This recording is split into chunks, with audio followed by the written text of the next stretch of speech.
What is making content more palatable, more relatable and more universal. I have probably brought in some sensibilities of that area that I probably that were probably not there earlier. If you do something that you really feel like doing and the story you really want to tell, you tell it in your own original way, it will stand out. The star system is coming to OTT also. We have to deal with this like post-release internet censorship basically.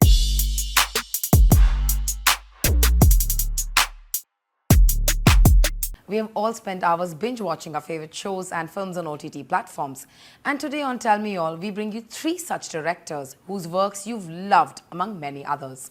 Today I have with me Jasmeet K Reen, Abhay Pannu and Sonam Nair. In my opinion, OTT platforms have had an immense contribution to the way we view content. What do you all think was this huge change? How do you think it's evolved? I think the filmmakers have diversified, I believe. I'm not from Bombay. I'd never been to Bombay before I started directing. I'm an engineer by profession. All engineers do something else in life. Listen, I was just going to tell him that I've met so many actors who said I was an engineer. The thing is where I've come from. Where I've come from. You know, you decide what you want to do with your life after you finish engineering. अच्छा engineering कर ली, अच्छा अब बताओ क्या करना है. So that's something that happened with me as well. You do engineering for your parents. Yeah. So somebody who would come to Bombay who did not know anyone in Bombay. I come from Punjab, so I feel that I have probably brought in some sensibilities of that area that I probably that were probably not there earlier. The fact that storytelling has become very regional and it's being appreciated. I think that is what is making content more palatable, more relatable and more universal. There was just a big gap where at least I felt like I didn't fit into the big theatrical language of storytelling or like what was happening in TV.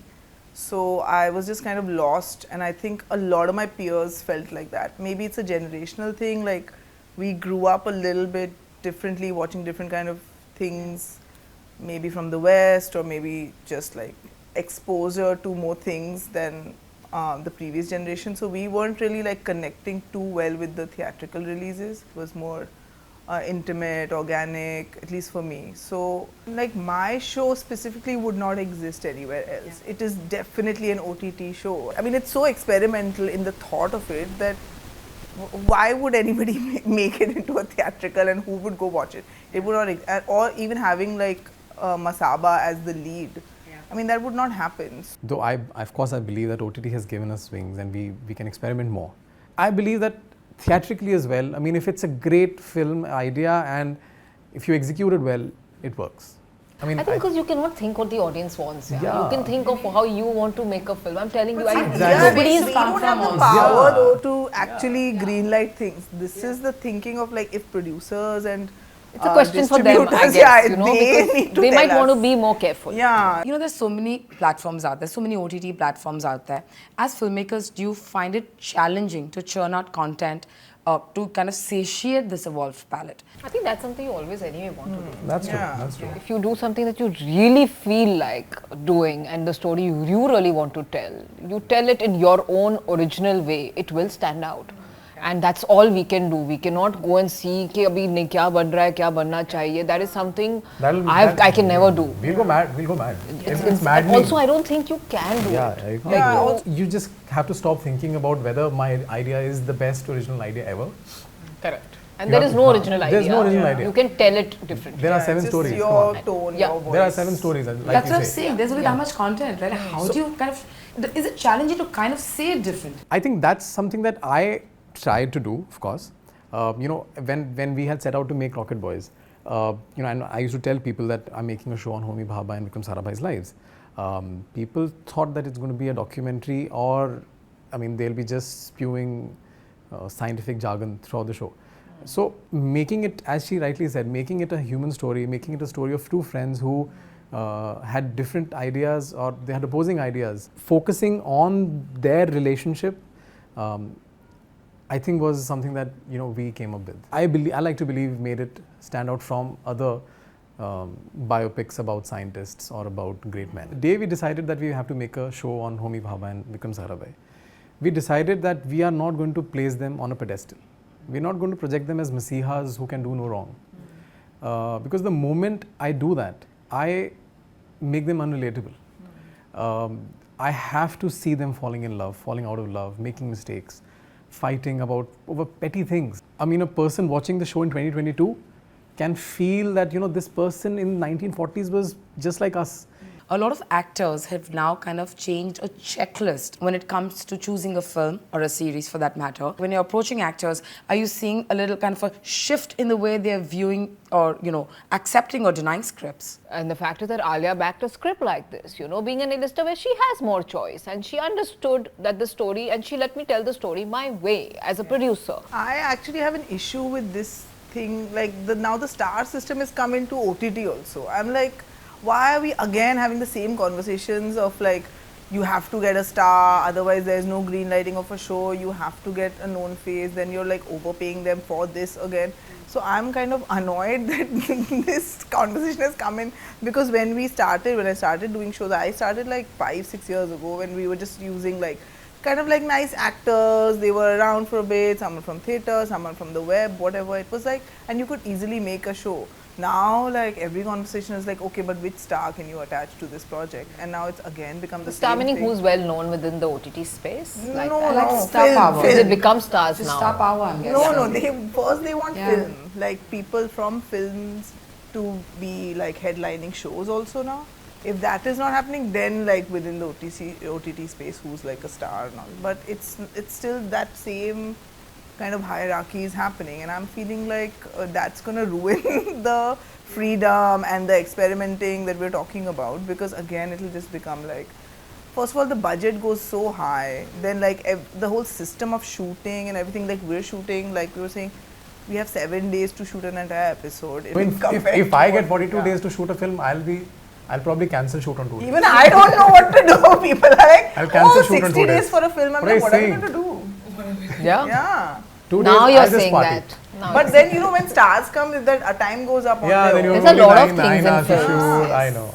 Because they come, then their staff is there, then like that time, then they want hair makeup check after everything, and you know, nothing, there's no time for that in OTT. You're like, just wear this, do this, and move on. For the kind of show that you were making, I think it was important. Yeah. For a show like mine, I don't think I needed somebody who had But if you 300 didn't get million like or Jim 300 Sarabh to say yes to it, Right. do you think the show would not have happened if you didn't No, have, no. if Jim you had was cast completely later. 2 newcomers? Jim was cast later, the show was greenlit first. But like, do you think if you didn't find the right 2 kind of known actors, it wouldn't have happened? Like with 2 newcomers, could you I mean, go see, ahead? would the show have been made if I had not gotten Jim? I think it would have been difficult for sure. Because he's the only known Parsi actor we know. Yeah, that also. Who also Which has a is- striking resemblance to Mr. Bhabha. Yeah. I understand the challenges around all this, but if you get a known face and if it's possible, then I'm thinking from the producer side, then why not? No, of course. The why show not cannot is be there? dependent on Yeah. it. If you don't get it, then of course you should be allowed to take whoever is suitable for the character and then make the show. I agree with that. Yeah. But why not? No, the first attempt is always a known person, but now I'm feeling like that gets things greenlit. Yeah. Like, and the green lighting should happen based on how good the story is and if you think the show will work, not like which star is attached, because that's what used to happen with films, and now it's happening in OTT. They're falling I'm off. talking about the current, like now, because you know, people in the film industry are really open, like you said, to doing it. But if I had to ask you in terms of censorship, you know, in comparison to theatre, OTT, and the financial dynamics of the two, do you think the stuff that you all have made today, you all would be able to have a theatrical release for it? If Salman Khan and Amir Khan had done Rocket Boys, I would have done a... See, I would have got a theatrical release. So I think I'm the wrong person to Yeah, ask that question yeah. because obviously that Darlings was suitable for both. How it would have fared, nobody knows. But yeah. If Bhai would have played Homi Bhabha and Amir Khan would have played Vikram Sarabhai, I would have done a theatrical for sure. If you make a film with small actors and if you are small, like unknown actors, and I'm not saying small because they're less talented, but I think if you have a smaller release, it can work, yeah. You have to just plan it really well. Actually, I don't think that Rocket Boys would have been a film. But it wouldn't have been as good. I think that the amount I could actually show in those Yeah. in these 16 episodes. Yeah, exactly. The next 8 episodes are yet to come out though. But I think I've only been able to show 30% of their lives. Jasmeet, if we can talk a little bit about Darlings. a film that you use satire to tell such an important story, right? How much of a responsibility do you think as a filmmaker, is it to say stories like this while entertaining as well? I think the responsibility, if you're telling a story like this, you have to be very sensitive towards the issue. And it was a very conscious call from day one, from when I had a small one line of the film, that I want to tell a story of a mother-daughter who are completely whacked out, and they come up with whacked out ideas to set this marriage right. Once the script was ready and we took it to Alia, that's the first thing I also told. I said, I don't want to change the world, we want to start a conversation, and that's all we can do as a film. Censorship when it comes to theatrical release, very different from when it comes to OTT, right? But do you think your film and your series would have had a different kind of a storytelling, or it wouldn't have been true to the way you want to tell it if it was more censorship involved, if it was a theatrical release? Well, actually, there is censorship in OTT as well. Right, but not as much as theatre, We get a lot of S&P guidelines from the platform, from our legal teams. You can't make them say this, especially on a show that I was making. I mean, I know how I've gotten away with so many things that the legal team had said no for. You can't, I just shot it. And I kept it in the edit, it worked, and it came out, it's okay. I think there is more freedom to maybe abuse, though my show didn't require a lot of abuses or didn't have people using galis. Censorship wise, what we have to deal with is like post-release internet censorship, basically. Like, people are just like waiting to see like you've gone wrong here, or your tone was wrong here, or you've addressed this wrongly, or whatever. So I think that cancel culture vibe is like the new censorship, especially the OTT has to really deal with that. Like, we have to little bit be conscious. That's the only thing I think even Netflix told me, that, make sure we don't get cancelled, basically. Earlier we were like in films and all thinking, oh, we can't put this. I remember in Gippy, my first film, there's a scene where Gippy is trying on her first bra, because that's like what you do when you're 13-year-old. The mother has taken her ki pehli bra khareedte hain.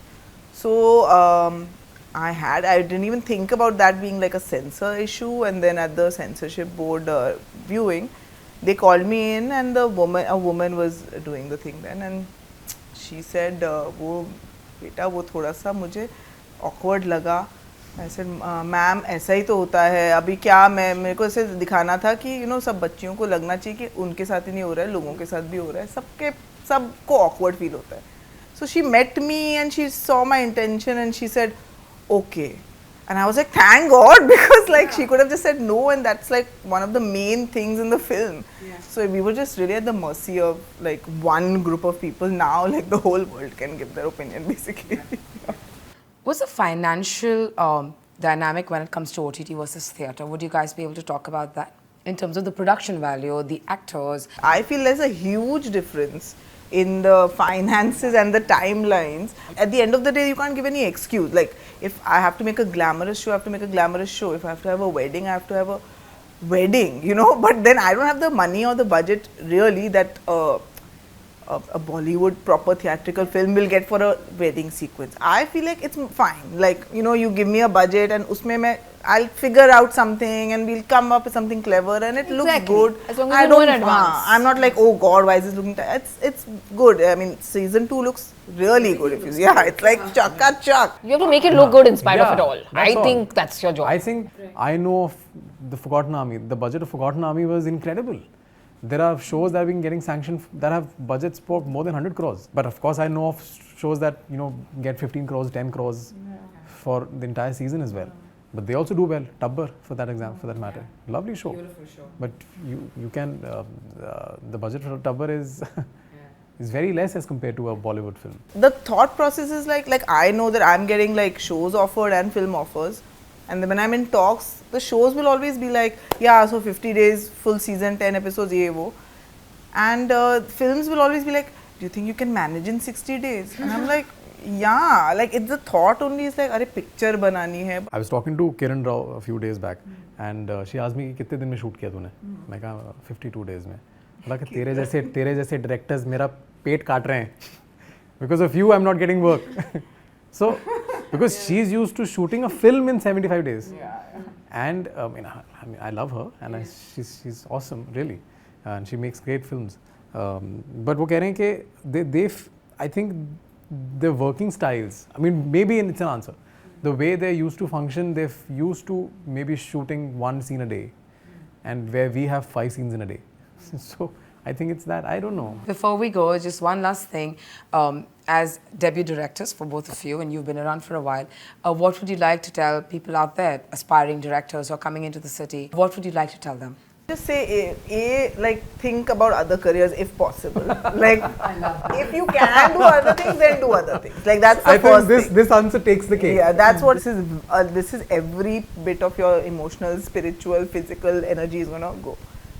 Second, I would say stick to your voice. Like, don't get hassled and don't try to like follow the trend or follow the producer or the actor or the network or whatever. You just fight. You have to fight a lot. Don't follow a fixed path. I mean, people say go to parties, meet up with people, write, pitch, work under people. There's no fixed. There's nothing set in stone. Being at the right place at the right time is very important, but being prepared when that right moment comes is more important. Believe in yourself, take risks, allow yourself to fail, try again, but just trust yourself, I think. Thank you so much, you guys, and good luck with everything you are setting out to do. And please keep entertaining us with great content. Thank you, guys. Thank you so much. Lovely chatting with you. Thank you.